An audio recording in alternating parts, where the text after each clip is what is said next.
It all started on a lazy Saturday afternoon when I found myself wandering through the mall with no real purpose. I wasn't the kind of guy who usually spent time browsing shops. Most of my wardrobe consisted of jeans and plain t-shirts, the kind of stuff you grab without thinking. But that day, something felt different. Maybe it was the way the sunlight streamed through the skylights, casting a warm glow over everything. Or maybe it was just the restlessness that had been gnawing at me for weeks.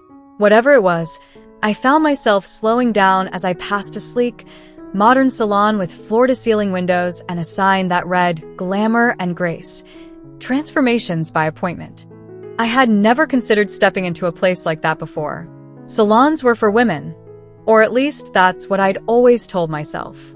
But something about the way the stylists inside moved with such confidence, the way they transformed ordinary people into polished, radiant versions of themselves, made me hesitate. Before I could talk myself out of it, I pushed the door open. The air inside was thick with the scent of hairspray and vanilla, and soft jazz played in the background. A woman with sleek auburn hair and a warm smile greeted me, her eyes flickering with just a hint of surprise before settling into professional warmth. I stammered something about wanting a trim, but she tilted her head, studying me in a way that made my face heat up. "You know," she said, her voice smooth and knowing, "we do more than just haircuts here." I wasn't sure what she meant at first, but then she gestured to a portfolio on the counter, a collection of before and after photos showing men transformed into stunning, feminine versions of themselves. My breath caught in my throat. I had never admitted it to anyone, not even myself, but there had always been a quiet curiosity, a secret fascination with the idea of looking different. Soft, elegant, beautiful. Before I knew it, I was nodding, my heart pounding as she led me to a plush chair. The next few hours passed in a surreal blur. A team of stylists descended on me with the precision of artists, their hands working magic. They shaped my brows into delicate arches, applied foundation that smoothed out every rough edge, and brushed on eyeshadow that made my gaze look deeper, more mysterious. When they brought out the wig, a cascade of honey blonde waves, I almost laughed at how natural it felt as it settled against my shoulders. Then came the dress. A flowing, blush pink number that cinched at the waist and flared out gently. I had never worn anything like it, never imagined I could. But as I stood there, staring at my reflection, I didn't see the awkward guy who had walked in earlier. I saw someone else entirely, someone who had been hidden beneath the surface all along. The stylist handed me a pair of heels, and though I wobbled at first, I soon found my balance. When I finally stepped out of the salon, the world looked different. Or maybe I was different. People glanced at me, not with judgment, but with appreciation. A woman in a boutique smiled at me as if we shared some unspoken secret. A man held the door open with a polite nod.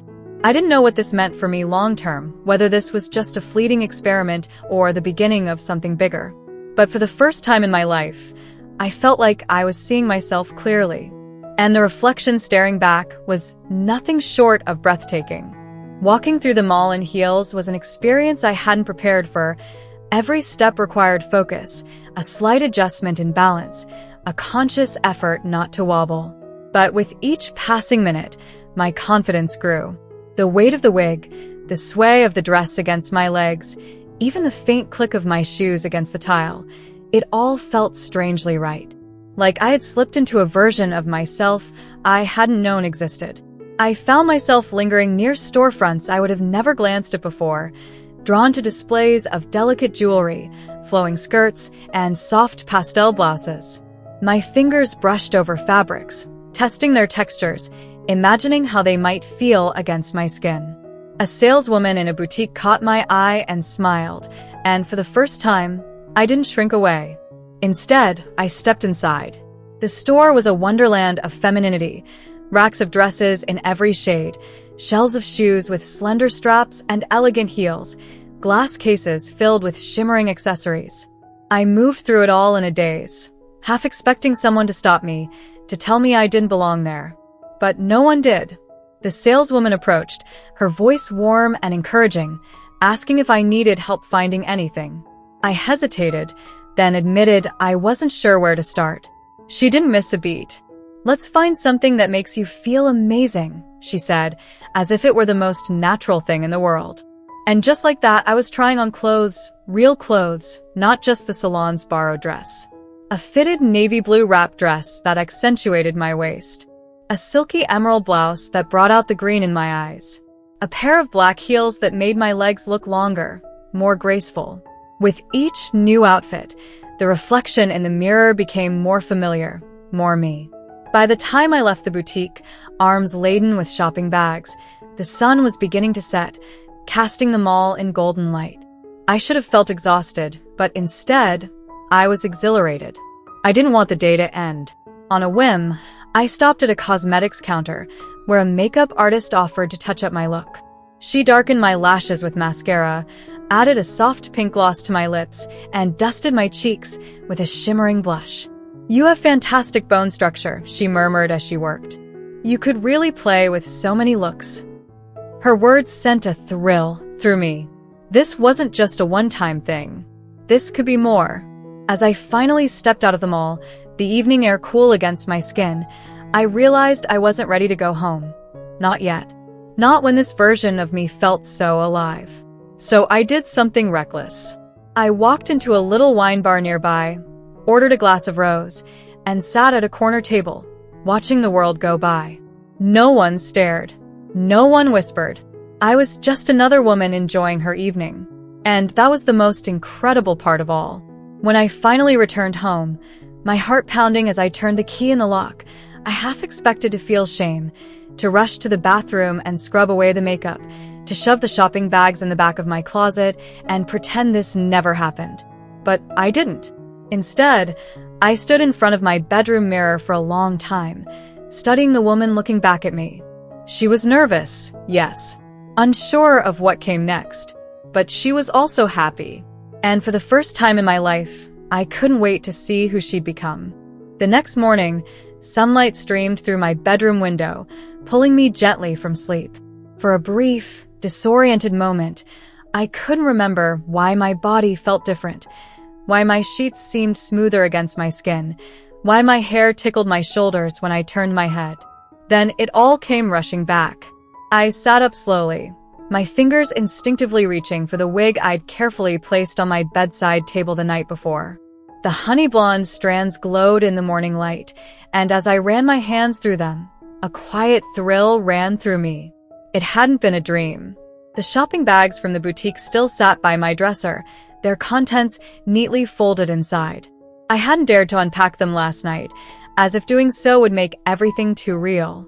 But now, in the soft quiet of the morning, I reached for the first one, pulling out the navy blue wrap dress. The fabric whispered as I held it up, the delicate scent of the boutique still clinging to it, something floral and expensive. I didn't overthink it. I just moved. Showering felt different this time. I took my time, paying attention to the way the water ran over my skin, the way the scented body wash lingered. When I shaved, I was careful, smoother than I'd ever been before. Every motion felt intentional, like I was preparing for something important. Back in my room, I slipped into the dress, the fabric cool against my skin. The wig came next, and this time, I secured it with more confidence, adjusting the part until it looked natural. The makeup was trickier. I didn't have the salon's expertise, but I remembered the way the stylist's hands had moved, the colors she'd chosen. I mimicked it as best I could, my hands only shaking a little as I lined my eyes, dusted my cheeks. When I finally looked in the mirror, my breath caught. It wasn't perfect. My eyeliner was slightly uneven, my lipstick a little smudged at the corner. But none of that mattered, because the woman staring back at me, she was real. She was me. I didn't know what to do next. Go outside? Stay in? The thought of stepping out into the world like this sent my pulse racing, equal parts terror and exhilaration. But then I remembered the way the saleswoman had smiled at me, the way the bartender had handed me my drink without a second glance. The world had seen me yesterday, and it hadn't shattered. So I took a deep breath, grabbed my purse, and walked out the door. The neighborhood was quiet, just a few people out on their morning routines. A jogger passed me with a nod. An older woman walking her dog smiled. No one gasped. No one pointed. I was just another person on the sidewalk. I ended up at a little cafe a few blocks away, one I'd been to a dozen times before, but never like this. The barista, a guy with a nose ring and a half sleeve of tattoos, didn't blink as I ordered my coffee. "Name for the order?" he asked. For a heartbeat, I hesitated. Then, before I could second-guess myself, "Lena." The name slipped out like it had been waiting. He scribbled it on the cup, and just like that, it was real. I sat by the window, sipping my latte, watching the world go by. And for the first time in my life, I didn't feel like I was on the outside looking in. I was exactly where I belonged. The days that followed were a blur of small, exhilarating firsts. Each morning, I woke up with a sense of anticipation I hadn't felt in years. My old wardrobe, jeans, plain tees, the same rotation of neutral colors, sat untouched in the closet while my new pieces took center stage. I experimented with different looks, mixing and matching the outfits I'd bought, borrowing inspiration from fashion blogs and magazines. At first, my movements were cautious, my gestures self-conscious, but gradually, my confidence grew. The more I saw her, Lena, in the mirror, the more natural it all felt. I started venturing further from home, testing the waters. A trip to the grocery store in a soft sweater and skinny jeans, my nails painted a subtle blush. A matinee movie in a sundress and sandals, the theater dark enough to ease my nerves. Each outing was a quiet victory, a step towards something I still couldn't fully name, but knew I needed. Then came the day I decided to return to the salon. Glamour and grace looked just as inviting as it had the first time, but now, walking in felt like coming home. The same auburn-haired stylist, Mira, her name tag read, recognized me immediately, her eyes lighting up. "Well, look at you," she said, her smile warm and knowing.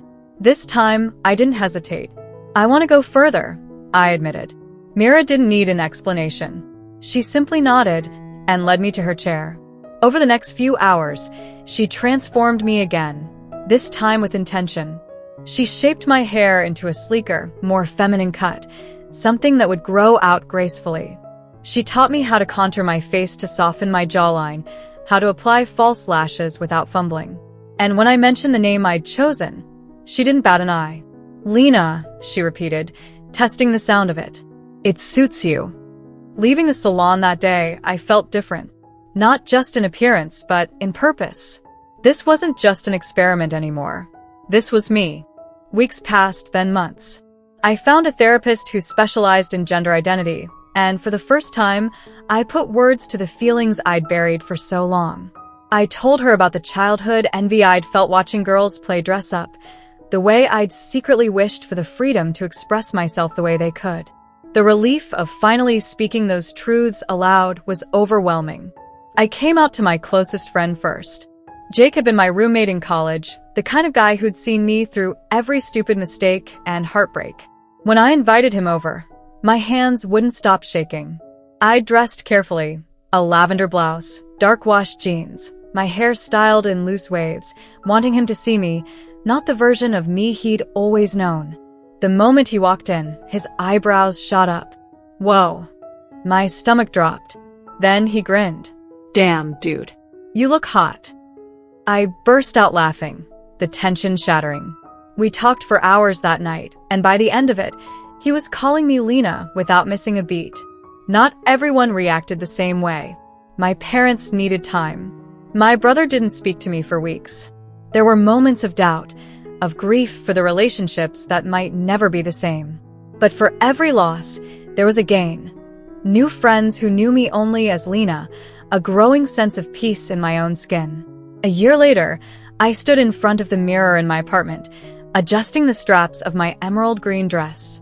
My hair, now grown out past my shoulders, curled softly around my face. My makeup, applied with the steady hand of practice, highlighted the features I'd once tried to hide. Tonight was a celebration. My legal name change had finally gone through, and Jake had insisted on throwing a party to mark the occasion. When I walked into the crowded bar, the noise of laughter and music wrapping around me, I felt a hand squeeze mine. Sarah, a woman I'd met in a support group months ago, grinned at me. "You look amazing," she said. I smiled back. "I feel amazing." And I meant it. This wasn't the ending of the story. It was barely even the middle. There were still challenges ahead. Hormone therapy to consider, difficult conversations to navigate, days when the world would feel less welcoming. But as I looked around the room, at Jake lifting a toast in my honor, at Mira waving from across the crowd, at the reflection of myself in the bar's mirror, I knew one thing for certain. I was finally, unapologetically me. And that was everything. Thank you so much for watching till now. It means the world to have you here. This community is all about empowering each other and celebrating the incredible journeys of everyone on their path to living authentically. If you're ever feeling lost or alone, remember you have a whole family here for you. Hit that subscribe button, smash that like button, and let's keep inspiring each other, sending you all the love and strength in the world. Until next time, live your life by your rules.